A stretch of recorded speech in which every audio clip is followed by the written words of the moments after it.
Okay, so chapter 1 of the textbook is called like Essentials for Chemistry, but really it all revolves around the idea of measurements. Okay, so chemistry as a science, yes, we're going to be talking about atoms and molecules and all that jazz, but at the basis of really any science is this idea that you have to be able to measure stuff, right? And so really before we even talk about atoms, we're going to lay out like the basics of these measurements here, how we deal with things called significant figures and units and that sort of stuff. All right. And so within this subtopic of measurements, again, the first thing that we're going to talk about is significant figures.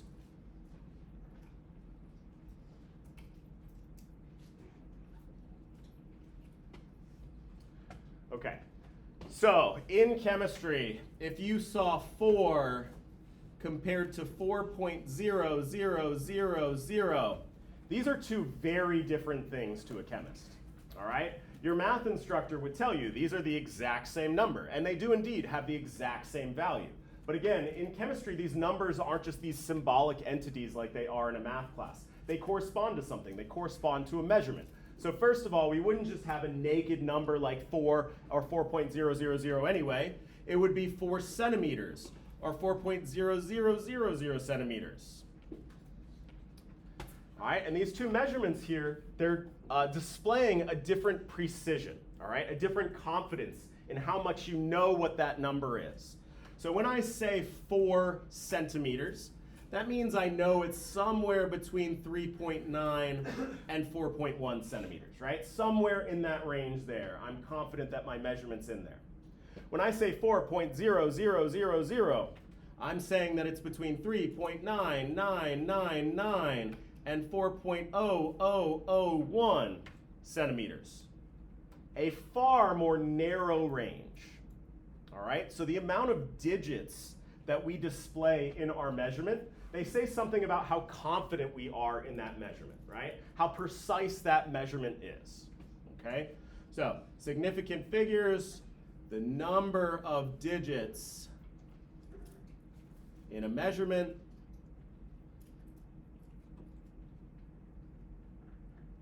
correspond to how confident or precise our measurement is.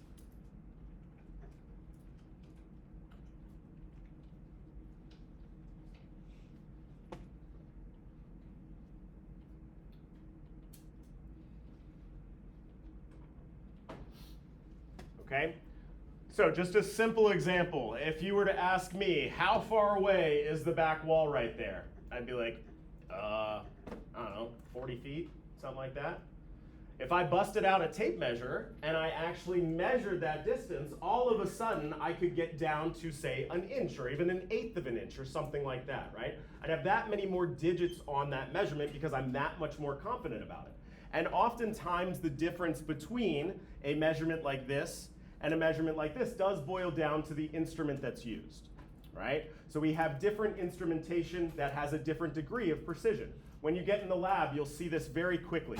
You have these balances that only measure, called pan balances, that only measure to 2 or 3 decimal places. And then you have these analytical balances, which cost literally 10 times as more, but they give you 1 extra digit. We pay an extra 10 grand for 1 extra digit, because that's how much more precise we can be with those measurements. So oftentimes your precision will boil down to simply what instrument you're using to actually measure that particular measurement, whether it's a ruler for centimeters, or if we use one of those fancy laser tools that gives us that much more of an accurate length measurement. And of course we have different units that we're going to talk about next class period as well, all right? Right now we're going to focus on these significant figures, and in order to talk about significant figures, we need like a few skills, all right? So the first thing that we need is to be able to count significant figures.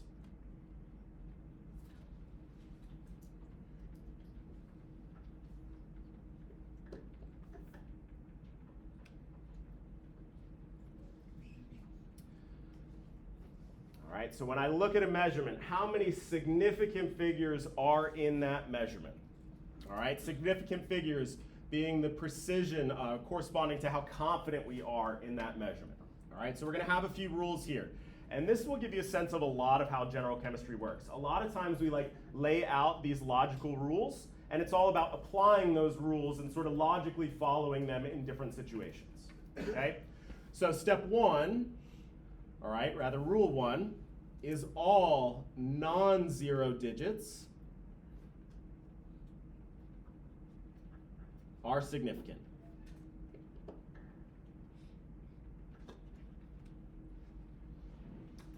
All right, so if I took, for example, if I said that it was 42.5 grams, that was the mass of something. And I wanted to know how many significant figures were in that measurement. Well, I would say that there are 3 digits there, none of which are zeros, right? All non-zeros. So that means that I have 3 sig figs in that measurement. Right? 1, 2, 3.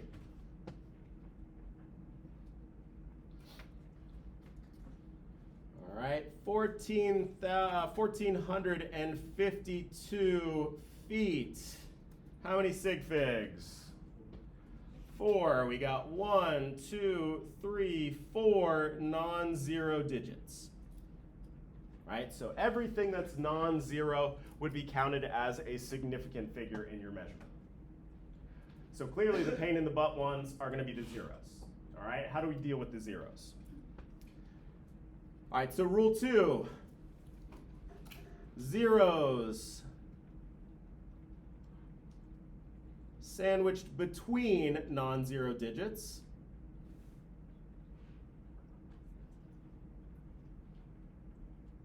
are always significant.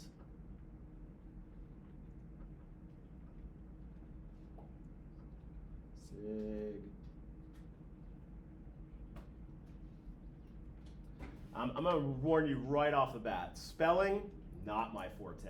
All right? There's going to be some times where you're just going to have to read between the lines as to what was written up. No, I do a pretty good job. But yeah, not exactly the best speller in the whole world. All right, so anyways, if our 0 is sandwiched between 2 digits that are not 0, that's also going to be counted as a significant digit, right? So 1,001 liters would have 1. I'm going to count these zeros here because they're sandwiched between non-zero values. So this would also be 4 sig figs.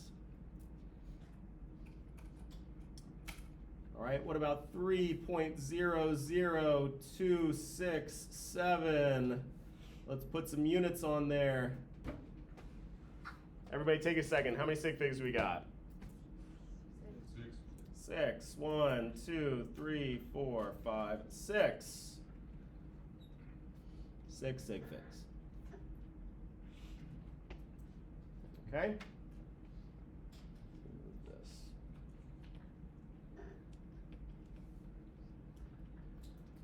Okay, so non-zero digits, always significant. Things zeros sandwiched between non-zero digits, always significant.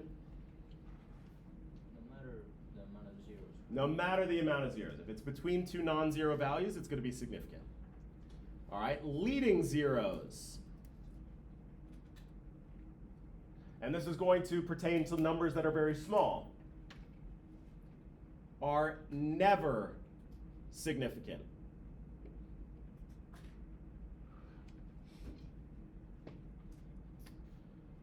All right, so I'm going to have you all take a second and you're going to do these examples for me.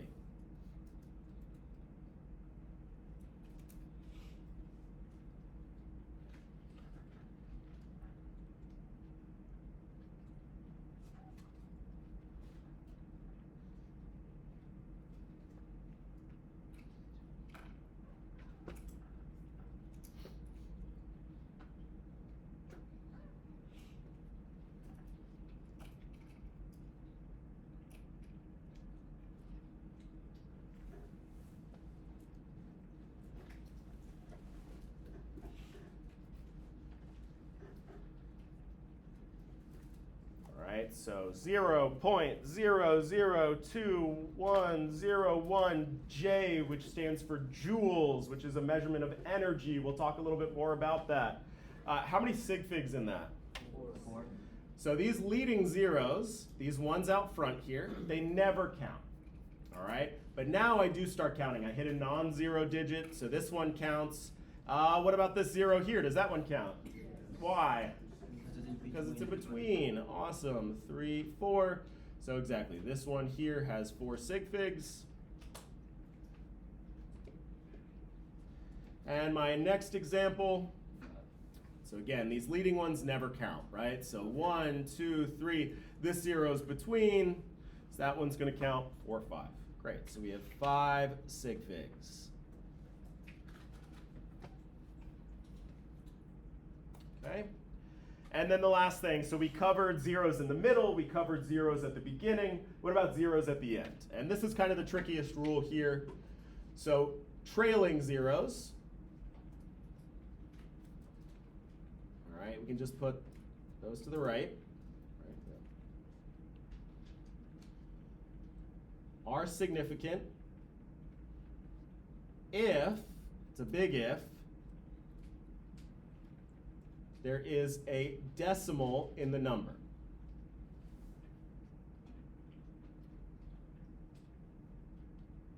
Otherwise, they're not.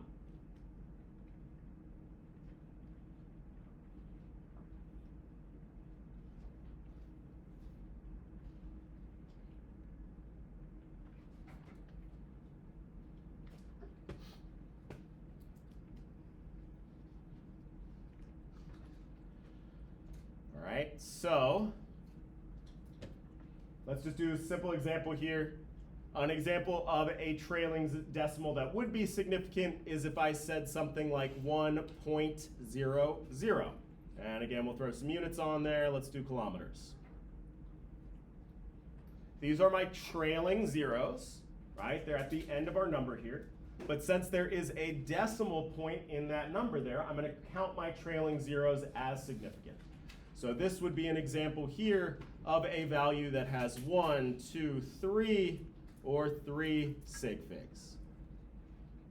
And it doesn't matter the number of those trailing zeros? Nope. Because that's showing the degree of the calculation. Correct, right? So I just have an instrument that's really good at getting me to 0.1 kilometer, 0.01 kilometers. Okay. Yep, and I know that I'm very confident that it's not 0.01, it's 0.0, So not this 0.00. This would be like more significant if we're doing like medication dosages and things like that, where we're needing like a more precise, accurate dose? Yeah, so in general, the number of digits displayed has to do with precision, right? So exactly. So anytime you're going to have, 3 digits period, because it actually will depend on the units a little bit. Those 3 digits mean that you have to use an instrument that can actually get you those 3 digits. Yeah, okay. All right, another example of a trailing zeros that would not count was if I said like 12,000 feet.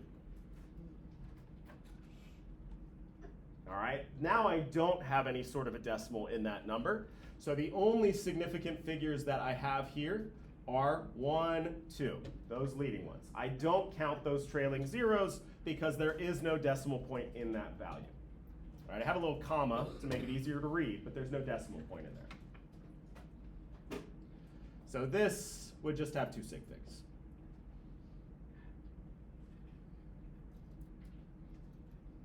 Cool? So these are rules that we got to apply for counting significant figures. All non-zero digits are significant. Zeros are only zeros that are sandwiched between non-zero values, always significant. Leading zeros, never significant. And then the toss-up one, the trailing zeros, are only significant if you see a decimal point in that number. Okay, so now let's practice. Okay.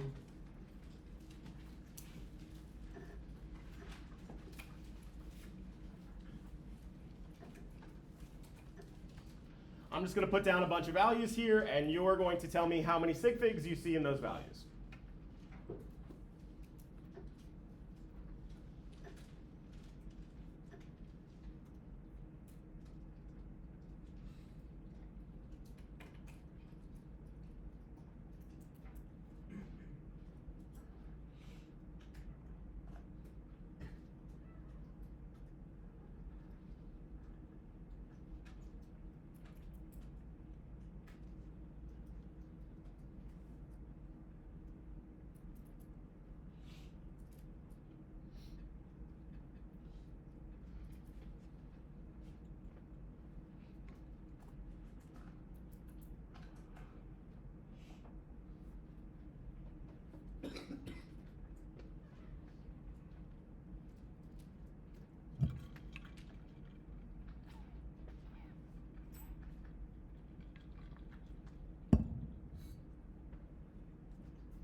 All right, 100.2 grams. What do we got? 4, right? These sandwiched zeros here always count. I'm just going to say SF for sig figs. What about our 0.0525 meters? Right, we never count those leading zeros. So this would be 3 sig figs. 101,000 joules. This would also have 3. So this one, sandwiched in between there, does count. But my trailing zeros do not count because I don't have a decimal point in that number. All right, and then the last one, 0.003200. How many sig figs? 4. Cool. So this is a great illustration of that last rule. These leading zeros are the last 2 rules. These leading zeros never count, but these 2 will because of the decimal point that's in that number there. All right, so I have 1, 2, 3, 4 sig figs. All right. Now, there is one more thing we want to note with our sig figs here, and there is this concept of exact numbers. An exact number meaning it has an infinite amount of sig figs.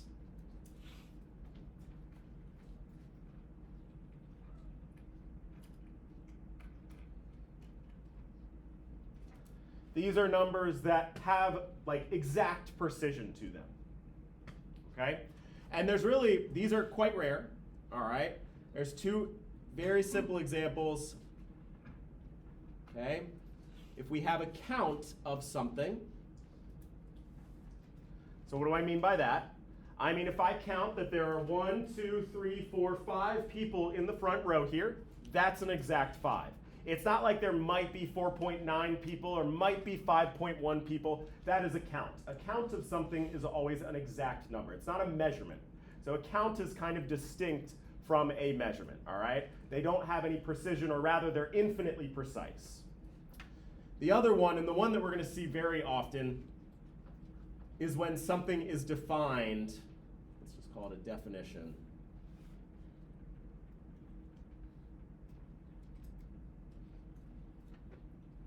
And what do I mean by that? So in the world of measurements, it turns out that 1 inch is defined as 2.54 centimeters. All right, so what they did was they first established what a centimeter was. It's now kind of complicated. It's based on like how fast light travels in a given unit of time or something.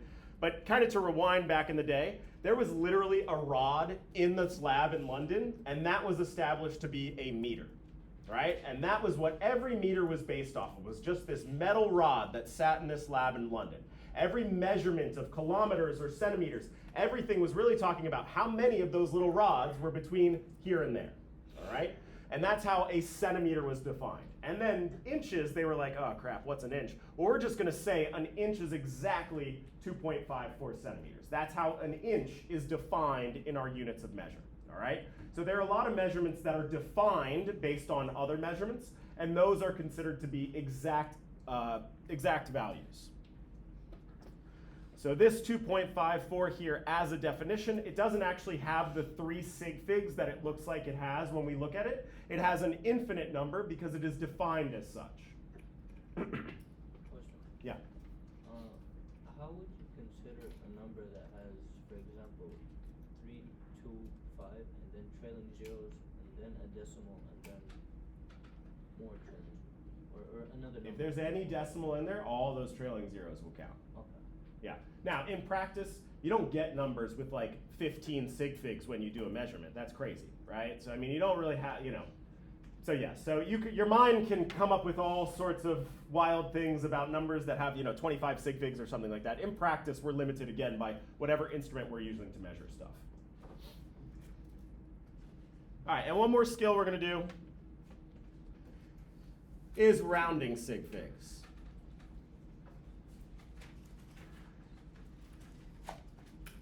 Or let's say rounding 2 sig figs.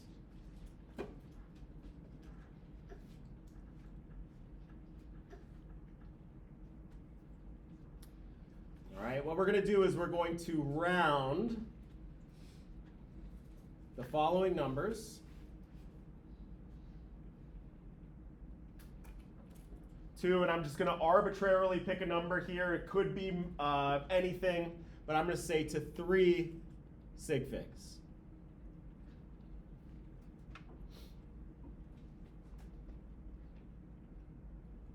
All right, and when we say we're going to round something to 3 sig figs, that means that our answer should display 3 sig figs. That's the name of the game here.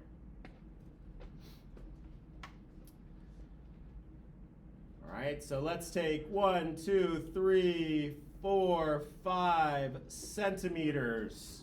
And we need to round this to 3 significant figures. All right, what we're going to do is, starting from the left, we're going to count 1, 2, 3. That's how many sig figs we need. All right, what you're going to see is this notation where I put a bar over that last sig fig. That means that that's our last significant position here. All right, so let's just note this is our last significant position. Okay, do we all know how rounding works? If I have a 4 on the other side here, do I round up or down? Down. Or round down, meaning rounding down, meaning you just don't change it, right? So this would be 1, 2, 3. Now, I can't just leave it at that, okay? This number right here does, let's say 1, 2, 3 centimeters. This number here does have 3 sig figs, but it's a completely different number than what I started out with. Right? If I told you I was going to give you $12,345 rounded to 3 sig figs, and I gave you $123, you'd feel pretty gypped, right? We don't want to change the number here. This is in the 10,000s place, the thousands, the hundreds. So I need to include these zeros on the end to make sure not to change the value of that number. All right? So again, if I told you I was going to give you that much money rounded to 3 sig figs, you'd want $12,300, right? So again, this is a very common thing that happens is people just drop zeros off of the end here, changing the value of that number, okay? So let's just make a cautionary note here. We need these zeros to keep our value the same. Now I put those zeros on there, so I have these 5 digits, but do I have 3 sig figs? Why are these zeros not counting? Because they're trailing and no decimal in the number, right? So I can include those. My answer does indeed have those 3 sig figs, okay? Cool, so I'm gonna put down a few more examples. I want you guys to round these to, again, 3 sig figs. What we're gonna see is there's certain rules. When we start doing math, you're going to have to look at your calculation and say, okay, my answer needs to have 4 sig figs. My answer needs to have 2 sig figs. You're going to punch this into the calculator. Your calculator doesn't know nothing about sig figs. So at the end, you're going to look at your answer and round it to that proper number. Okay? And the number that you round to is going to be dependent on your calculation, and we'll talk about all that when we get to it. Cool. All right. So whoops.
All right, so for the sake of time, I'm going to kind of quietly fill in these first few here so you can check.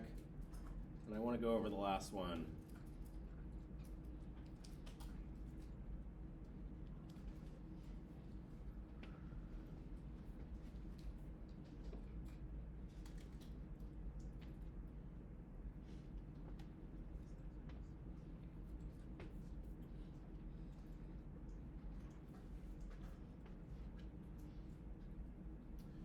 All right, so 1.2563, I look next door, I round up, so that would be 1.26 meters. 36.492, again, look next door, I got to round up, 36.5. Now this one's a little bit tricky here. I have 169.73, so do I round up or down? I round up, so then my answer is going to be 170 liters. What's the problem with this answer? My zero is trailing, and does it count? No, so how am I going to deal with this? I need my answer to display 3 sig figs, right? That's the whole name of the game here. Well, what's the rule about the trailing zeros? What does it need? A decimal. Now, I can't do this 0.0, why? Now it has 4 sig figs, so guess what? We're just going to do that. 170 point. All right, that's how we would indicate that that trailing zero is indeed significant. All right, but I don't have anything else after that because I don't want to misrepresent my precision in that measurement. So yes, this is one of these anomalies that you will only see in a science class, and your math teacher would be like, why the heck did you put that decimal there? That's unnecessary. All right, but again, in chemistry, in all of science, our measurements, they're saying something. How many digits we represent are saying something about how precise that measurement is, how confident we are. Cool. All right, we'll pick up with this next time. We don't have class on Monday, so enjoy your holiday, and I'll see you all on Wednesday.